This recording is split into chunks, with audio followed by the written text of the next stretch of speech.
semua peristiwa yang terjadi di usia 0 sampai 40 tahun bisa dimaknai sebagai usia Allah sedang menyiapkan orang terbaik. Allah sedang menyiapkan calon nabinya, Imamul Anbiya wal Mursalin. 0 sampai 40. Kalau di Sirah Nabawiyah 0-40 itu pembagiannya di Sirah itu hanya 0 sampai 5, 5 sampai 6, 6 sampai 8, 8 ada peristiwa di usia 12, ada peristiwa lagi usia 15, 20, 25, 35 dan 40. Itu usia ini dalam Sirah Nabawiyah. Saya kisahkan ringkas. Kisahkan ringkas tentang apa yang di sana terjadi. Di 0 sampai 5 itu ada beberapa momentum-momentum. Dan ini manfaat besar buat kita, terutama yang masih punya anak atau cucu di usia itu. Jadi setiap saya menyebut usia, bayangkan siapa kita di usia berapa, atau anak kita atau cucu kita. Ini cara melahirkan orang besar, Pak. Cara melahirkan orang-orang besar. 0 sampai 5 tahun tuh ketika Rasulullah SAW beliau di usia 0 sampai 5 itu beliau lebih banyak dibesarkan justru di kampungnya orang lain, di Bani Sa'ad. Bani Sa'ad bersama Halimatus Sa'adiyah dan keluarganya. Kenapa? Ibunya masih ada, Aminah masih ada, kakeknya masih ada, paman-pamannya masih banyak. Kenapa juga harus dipindahkan ke Bani Sa'ad? Jauh.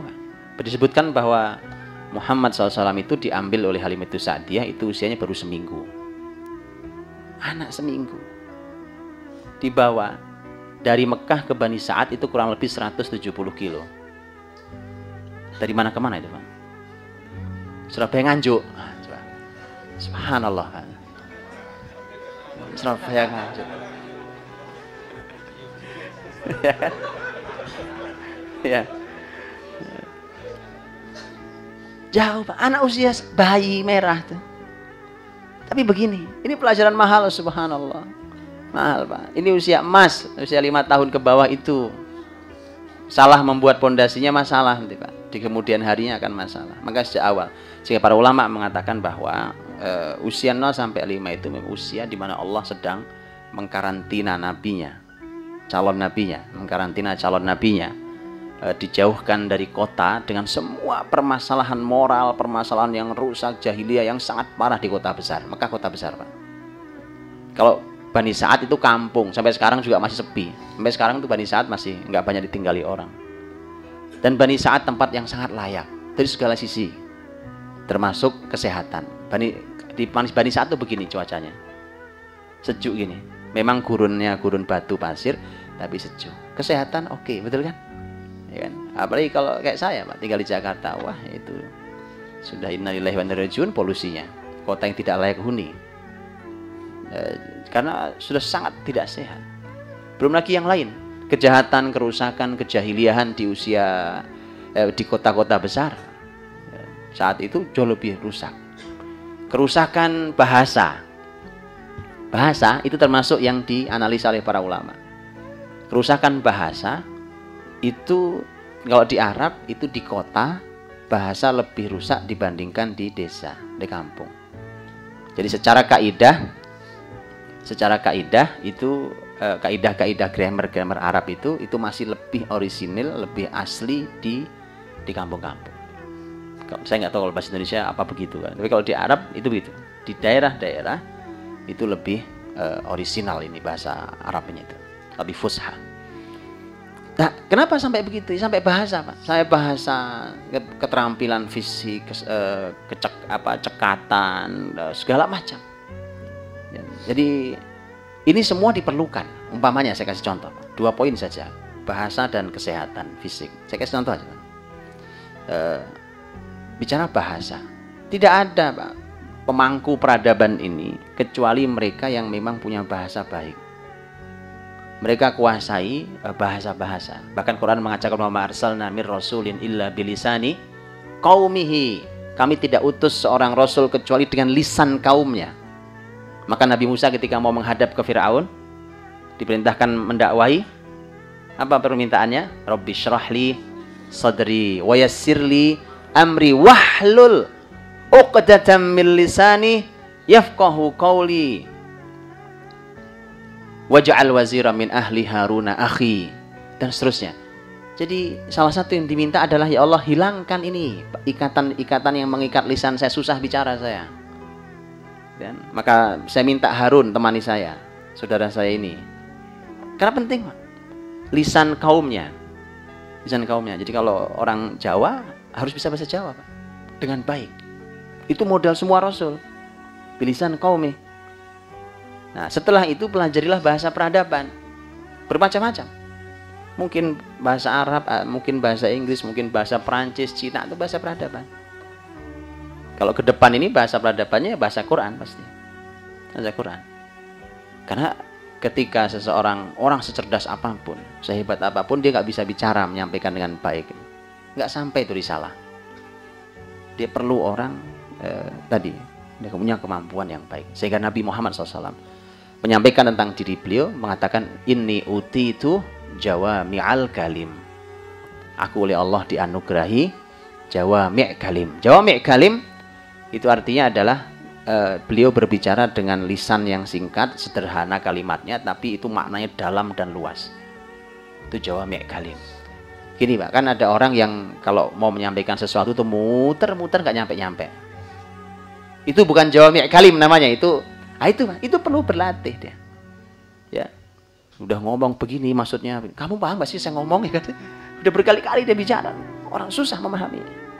Apalagi bahasa tulisan, ya. Nulis satu paragraf dihapus lagi, nulis surat satu paragraf dihapus lagi. Jadi itu perlu keahlian. Karena itu ternyata salah satu keahlian di para pembangun peradaban itu. Kesehatan juga demikian. Dari sejak awal usia 0 sampai 5. Itu calon nabi ini itu kesehatannya Allah jaga, dilatih fisiknya segala macam. Hari ini sudah sangat banyak hal yang merusak kesehatan anak-anak kita. Makanan merusak, waktu istirahat mereka tidak benar. Sudah begitu mereka diberikan permainan yang membuat mereka tidak bergerak. Betul?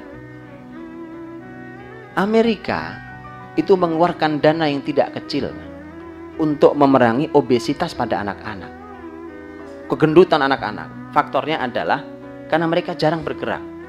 Mereka bisa duduk di depan monitornya berjam-jam, bahkan ada yang mati gara-gara itu. Terus kita, gitu ya, tiba-tiba mengikuti aja tuh konsep. Bapaknya dengan begitu bangganya, ini hadiah ulang tahun Muna, ini hadiahmu atas prestasi, dikasih PlayStation. Saya bilang ayo taubatan nasuha yang pernah ngasih itu. Betul, istighfar yang banyak, taubatan nasuha. Itu merusak anak gitu. Betul, Pak. Ini konsep dalam nubuah. Konsep bermain itu ada dalam Islam. Permainan apa yang diizinkan, yang dibolehkan. Bermain memang dunia anak-anak, tapi ada aturan dalam Islam. Ya. Dan Rasulullah SAW dilatih itu fisiknya. Bayangkan itu bukit kayak gini, Pak. Bani satu ya bukit gini. Naik turun bermain dengan ini, kemudian udara bagus, kesehatan bagus. Kenapa kesehatan penting buat seorang Rasul? Penting. Ya sekarang begini, kalau umpamanya Rasul dirawat terus, lah kapan mau dakwahnya? Betul? Iya, tugasnya sebumi pula.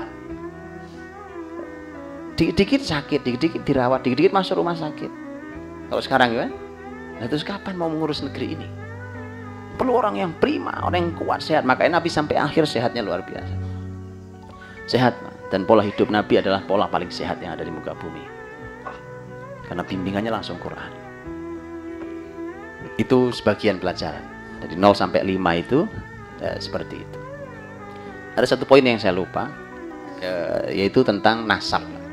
Karena kalau bicara sirah pasti mulai dari nasab. Nasab itu pentingnya luar biasa. Kalau di sini ada teman-teman bernasab Arab, mereka bersyukur karena nasabnya jelas. Nah, kayak saya ini nggak tahu mentok kemana nasab saya. Betulan ini saya nggak tahu. Ya kan, saya ini nyampe Ken Arok apa Ken Dedes, saya nggak tahu saya. Saya nggak ngerti. Ya, kayak beliau jelas, nah nasabnya kemana jelas arahnya. Itu harus dipertahankan. Sebegitu penting, ya sebegitu pentingnya nasab. Lihat, Rasulullah SAW Quraisy, bahkan pilihan dari Quraisy, karena keluarga Bani Hashim. Quraisy Bani Hashim, sebagai gambaran saja, 4 khulafaur rasyidin radhiyallahu anhum ajma'in. Abu Bakar As-Siddiq itu Bani Taim, Quraisy tapi Bani Taim. Umar Bani Adi Al-Adawi, kemudian Utsman Al-Umawi. Nah, Ali sama dengan Rasul, Bani Hashim. Empat-empatnya Quraisy. Tapi pilihan yang terpilih dari Quraisy adalah Bani Hashim. Dari seluruh Arab, Quraisy ada paling pilihan. Quraisy paling pilihan di seluruh masyarakat Arab, dari sekian banyak suku Arab. Ya? Jadi artinya bahwa pilihan. Makanya ketika Abu Sufyan, ini disampaikan dalam Sahih Bukhari, ketika Abu Sufyan waktu itu belum masuk Islam, dia berdagang ke negeri Syam, di wilayah Al-Quds. Kemudian dia dipanggil, rombongan dagang Arab Quraisy ini dipanggil oleh Kaisar Romawi, Heraklius. Heraklius ingin tahu tentang banyak hal, terutama tentang kabar adanya orang yang ngaku jadi nabi adanya di Mekah. Karena Heraklius itu ahli kitab, dan dia tahu bahwa akan datang nabi terakhir dengan ciri yang lengkap tercatat dalam Alkitabnya. Ketika ada berita bahwa ada yang ngaku jadi nabi di Mekah, dia ingin tahu. Nah, kebetulan ini ada rombongan Mekah dagang, dipanggil. Abu Sufyan jadi juru bicara. Banyak pertanyaan Heraklius, diantaranya, apakah yang ngaku jadi nabi dari tempatmu itu dzu nasab? Apa nasabnya tinggi? Kata Abu Sufyan, ya, kalau nasabnya itu orang tinggi sekali. Rasulullah Muhammad SAW, Bani Hashim, nasabnya sangat tinggi, paling tinggi di antara kami. Apa kalimat Heraklius? Mengapa saya tanyakan ini? Karena tidak ada nabi kecuali berasal dari nasab yang tinggi.